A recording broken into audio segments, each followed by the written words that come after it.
Here's what I can tell you right now is that the strip is still locked down at this point. We're seeing a little bit of reshifting of the police presence, the investigation here. Let's go over the numbers just because they're so shocking and I think bear repeating. More than 50 dead at this point, more than 200 injured. The suspect in this case, a lone gunman, 64-year-old Stephen Paddock, who has been killed by police. We are told by Las Vegas police that they have identified the companion that they were looking for as a person of interest and are talking with her. 2 vehicles that they are searching, as well as the suspect's home in Mesquite and obviously the hotel room here. Again, we continue to see people, and we're now more than 6 hours after the attack, people from this concert, people who were in the crowd wandering around in this area 2 blocks away from the strip, can't get back to some of their hotels because they're locked down. Others reuniting with family members. Talked to a young man earlier who had no shirt on, said that he had used that shirt to try and help one of those who had been shot, another couple with blood on their clothes who had been trying to help those who were wounded.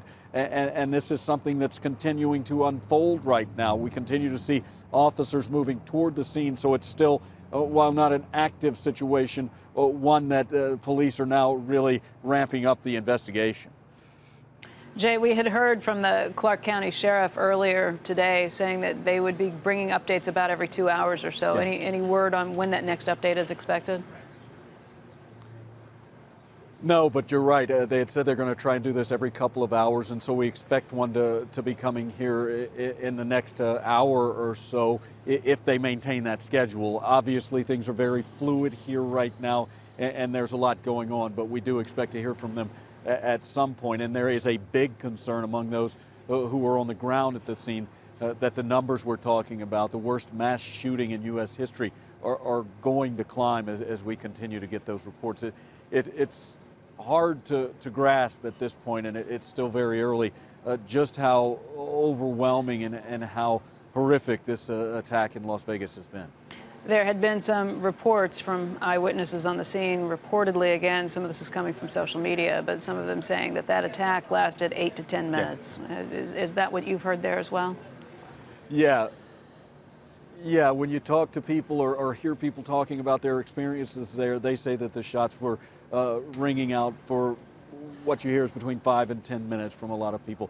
Obviously, when you're in that situation, time changes a bit, but it seems to be something that most people are pretty solid on. And they talk about a pause during what was this rapid gunfire, hundreds of rounds fired. There were 3 distinct pauses that we've heard from witnesses about, which would seem to indicate that the shooter was reloading or switching weapons. We understand that there was a cache of weapons inside this hotel room once tactical officers made their way inside.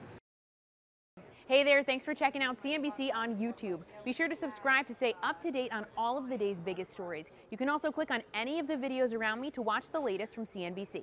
Thanks for watching.